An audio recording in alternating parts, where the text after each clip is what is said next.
It's Friday, so we're going casual today. My name is James Rosile. This is Digital Charcuterie. Every Friday, 11 a.m. Eastern, we have Casual Friday. All I do is I sit here, I talk about whatever happened throughout the week, but hopefully, and starting now, because they're coming in, thank you so much, we got email questions. That is what today's episode is going to focus on. All the emails you guys sent in. If you have an email, a topic that you would like me to talk about on next week's Casual Friday, or even Super Tuesday, Turtle Thursday, any of those shows that we do, a Star Wars thing you want me to talk about, let me know right here at digitalcharcuterie@gmail.com. Link is in the description below as well. Thanks again, guys, for watching. Please give us a like and a subscribe to the channel. So let's get Casual Friday started.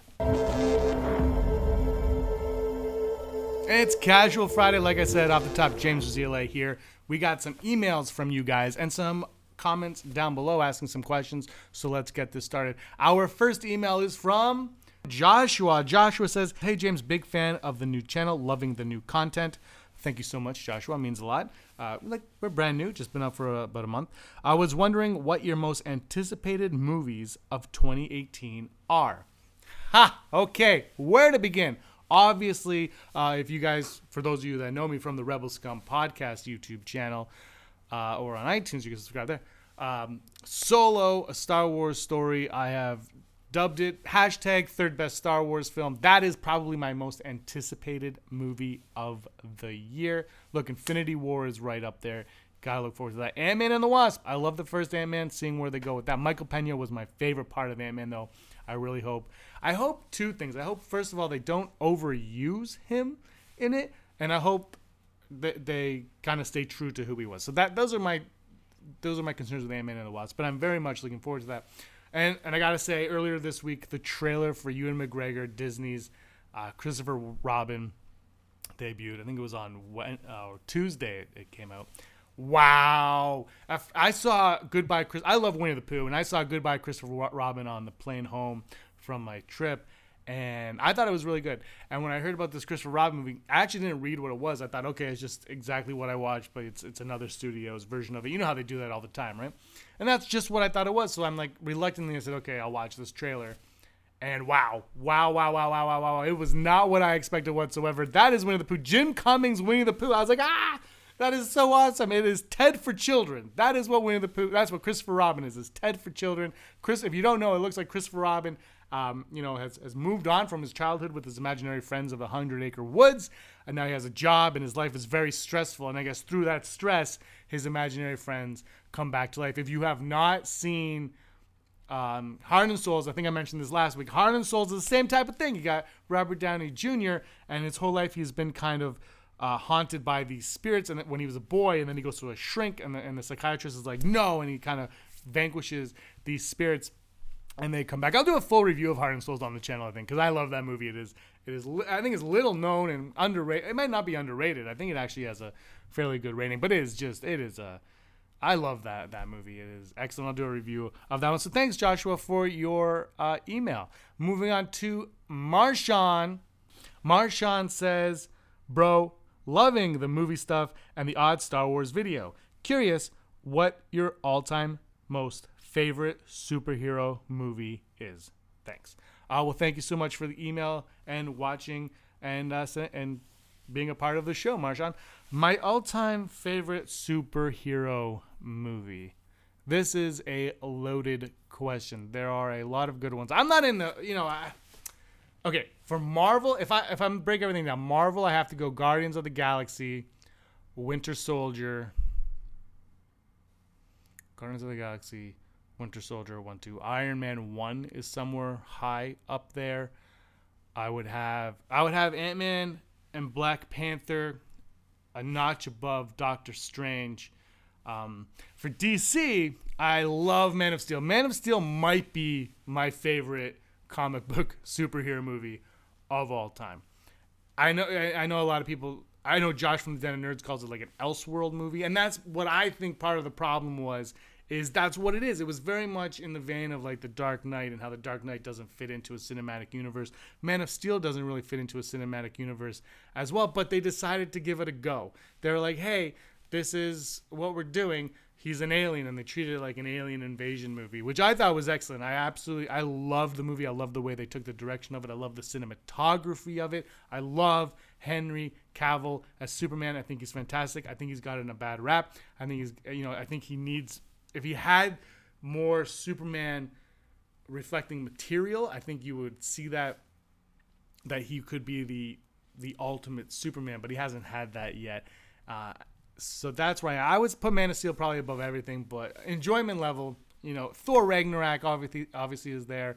Wonder Woman, I really, really enjoyed. Spider-Man 2, Sam Raimi's Spider-Man 2. What a film. I love Spider-Man 1. I loved his first Spider-Man. But Spider-Man 2, he took that to a whole other level. I loved it. Again, everyone that watches me on this channel, my other channel, you know that I love attention to detail, and I really felt Spider-Man 2 really had the attention to detail of Spider-Man and what came before and what we all thought was coming after. And obviously what came after was Spider-Man 3, which I still don't even hate. I know a lot of people are like, nope, get it out of here, but I'm not on that path. And I got to give a shout out here.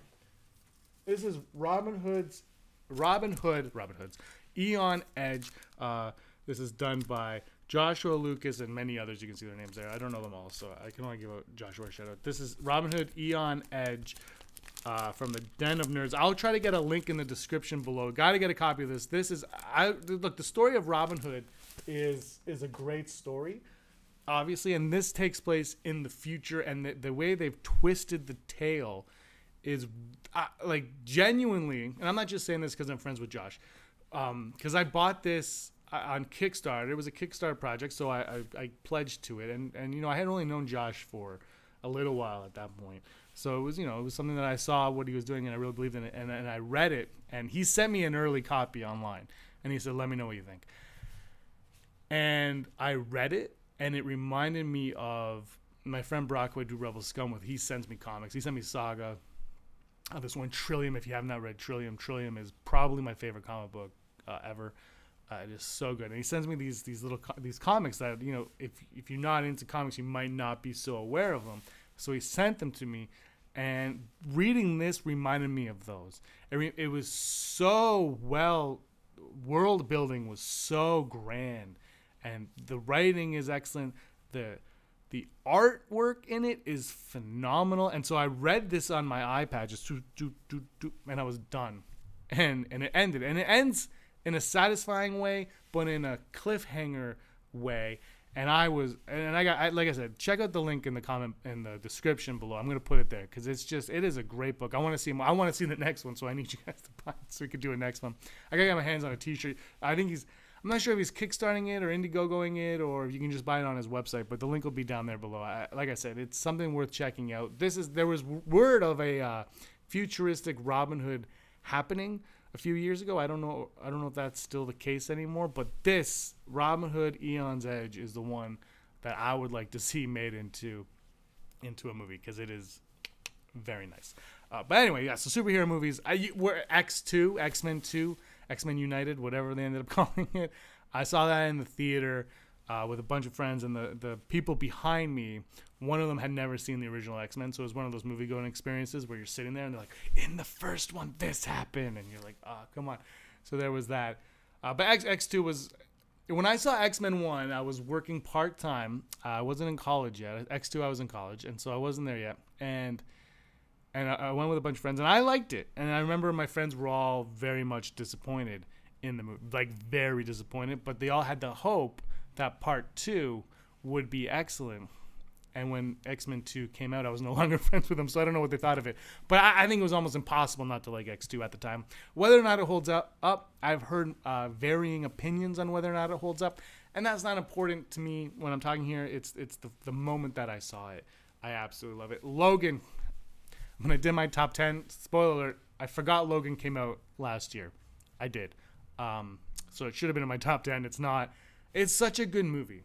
I love the Wolverine. X-Men Origins Wolverine, we can pretend that doesn't exist. But the Wolverine, I loved it. I like the ending, and I know people don't. But Logan was it was nonstop hit. And I'm going to go out on a limb and say it's not because it was rated R. I will say, I should rephrase that. I think they were able to put together a great film because they didn't have the handcuffs of the PG and they were allowed to do whatever they wanted. But I don't think the end result was because of the R rating. I think they could have made as great a movie in PG, but because they weren't pigeonholed to the PG, they were allowed to kind of be like, oh, we could do this, and then so they were allowed to explore a little bit more, and that's where I feel on Logan. Love Logan. So yeah. So I'll go Guardians. For MCU, it would be Guardians, Winter Soldier, my top two, and then like I said, I would have probably Ant-Man and Black Panther right up there, kind of like fighting it out. Michael Pena in Ant-Man is just look, he's brilliant. And then Man of Steel probably trumps it all, I guess, and then that's where it is. But Dark Knight, oh my God, there's so many of them. Dark Knight, the whole trilogy I love. I used to think that Batman Begins was my favorite of the three, and then I would watch Dark Knight and be like, it's Dark Knight. I even like Rises a lot, and I love the way that they introduce they kind of like, oh, that might be Robin. I like that. I thought that was a better version of Spider-Man Homecoming, Call Me MJ, or My Friends Call Me MJ. I thought the Robin in Dark Knight was better than that because I think the MJ thing was why. Well, that's how I felt. Whereas Dark Knight ended, so there was no real why. It was like, oh, cool, and it's not. Let's know that. All right, let's go on to our last topic. This is a comment down below from Uploaded Band. They got some great music. Go over there and check out their channel. I did. James, how did they mess up the DCU so badly? Can you please answer that? Also, I am still bitter that they never got to make the third Spider-Man in the Andrew Garfield era. Thoughts? A lot of thoughts. Again, Amazing Spider-Man 1 and 2. Amazing Spider-Man 2 has one of my favorite movies soundtracks. Hans Zimmer's score with what did he do it with? I can't remember. It is so good. Electro's theme is one of the best themes in movies. Period. At my wedding, Erin and I, my wife, we came out to when we do the reception like now for the first time, Mr. and Mrs. We came out to It's On Again by Alicia Keys and Kendrick Lamar from Amazing Spider-Man 2. Love Spider-Man 2. Would have been nice to see a third one, but it wasn't financially viable for Sony. It still made over $700 million, which is insane when you think about how that is considered a failure. But I think they were hoping for something maybe around 900 or $1 billion. You don't want your franchises to go lower. You want them to build. I think that's how they felt. Look, the problem with Amazing Spider-Man 2 was same problem with part of Batman v Superman was, you're like, well, we got to introduce Justice League. We got to introduce the Sinister Six. Why? Why can't it just happen organically? The Rhino stuff, I actually really like the Rhino. I hated the fact that the movie ended with a Rhino clip that was in the trailer. The trailer ended the same way as the movie. You don't do that. I don't want to know that. I like that he wasn't in the suit at the beginning. I would have liked to have never have seen that until the end of the movie and be like, oh, he's back, because I thought that was a great PS to the film. I like the nod to Miles Morales in it. So ultimately, I do like the movie. It has a lot of flaws, don't get me wrong. And I know some of you watching have told me before that if I like a movie, I can't see the flaws, but that's actually not the case. You can like a movie and acknowledge the flaws, and I think that's the best way to do it because, I mean, look, no movie is perfect, some closer than others, and in this case, look, there are flaws, but for me personally, the good outweighs the bad in it. There's a deleted scene with Green Goblin in Amazing Spider-Man 2 where he learns more about the suit before he needs it, and that, I think, really adds to the Green Goblin character, the Harry Osborn character. So, yeah, I don't know. Look, it didn't do what they wanted. Marvel really, really wanted Spider-Man back. I mean, why would you not? So they struck that deal, and now Tom Holland is our Spider-Man. And I got to say, I'm enjoying it. I've said it before, that too much of the MCU being crammed in your face, I'm not a huge fan of. That's what I loved about Black Panther was how little there was. But there was still enough that you're like, this is part of it. That's what I liked. And that's what I like to see. And I thought Spider-Man Homecoming didn't, like, even less than Black Panther, we needed Iron Man in it. But they felt that, I think because of the many reboots, they felt like they needed to do that. So that's where I am on that. And the DCEU screwing up so badly. I think it goes back to what I was saying at the beginning about Man of Steel. Man of Steel is not a cinematic universe movie. It is a standalone movie. You could do a sequel to it. You could do a third. You could make a trilogy out of it. You could probably make a whole saga out of it. But as part of being in a shared universe with superheroes, the world changed. Dark Knight trilogy kind of came and was like, everything must be grounded. And then Iron Man happened.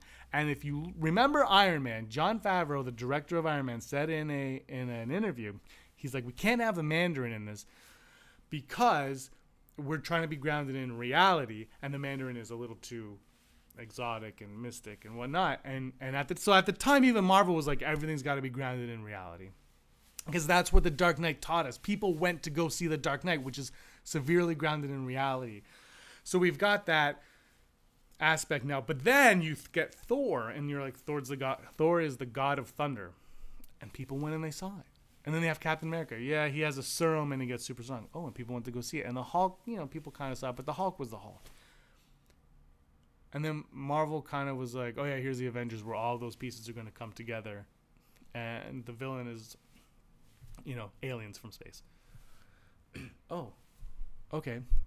And DC though, and so now being grounded in reality is no longer the case, and DC is like, well, we have Man of Steel and it's grounded in reality, so the next one's got to be grounded in reality. Plus you have Zack Snyder, and Zack Snyder I think is a brilliantly visually brilliant director. Story wise, he could be hit or miss. What's that one that he did? I can't think of the name right now. But anyway, he's done. Look, Watchmen, great, a great film. I thought it was an improvement on the comics for the most part. But that's how he is. He knows the comics, and he respects and appreciates it almost too much. So what you get on page, you get on screen, but he can't flesh it out, and it needs to be fleshed out on film. And that's where he lacks, is the fleshing out. So you've got this ultra moody, grounded in reality saga, and you can't flesh it out. Plus, he gave us this.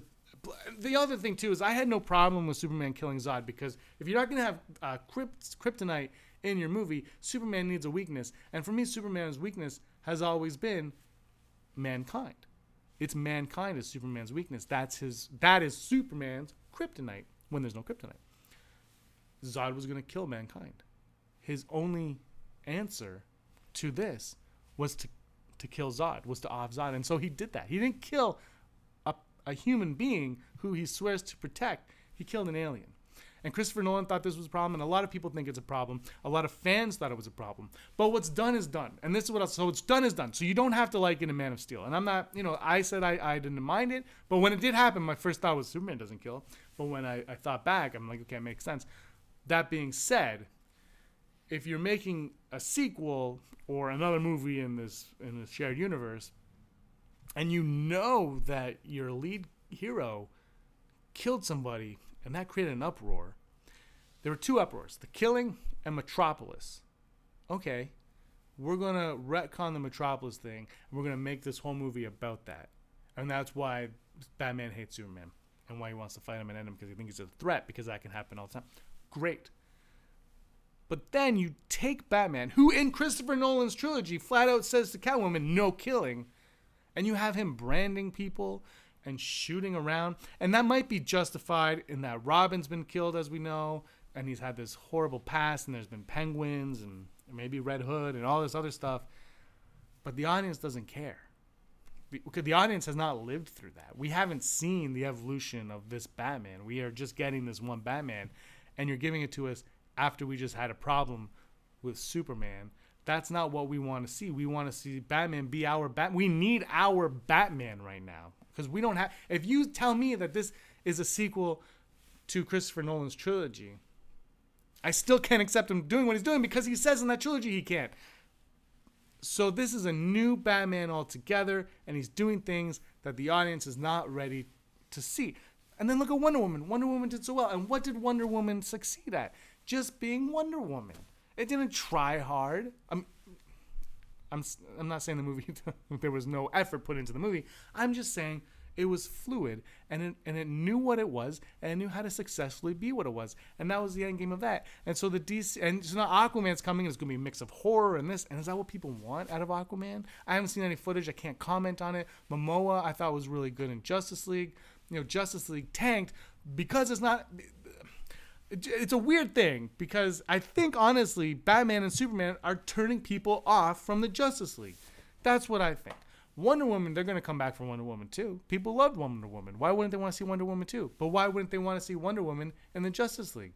It's because it's too closely associated with Batman v Superman, which was too moody, gave us this weird Batman and a sequel to a Superman movie with an ending that people didn't enjoy. And they tried to retcon it in Batman v Superman, but then they added more mistakes to that.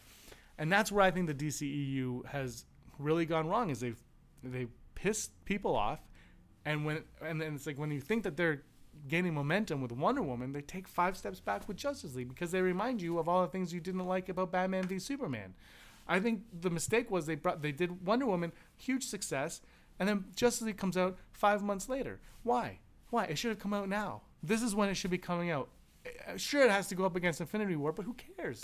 Who cares? If you like superhero movies, you're going to go see them both. If they look good, give them more time. Let them fix the damn mustache. I know that pisses people off. Let them fix the mustache. Let them fix the effects here. Let them fix that. The problem is they don't know what they're doing over there. They're rushing the movies out. They had a big hit with Wonder Woman, and they did what YouTube needs you to do, and that's when you have a video that hits in the algorithm, you have to have another one to kind of successfully parlay that. And that's not how it works in movies. It's not how it works. People were mad at Batman v Superman. They weren't mad at Wonder Woman.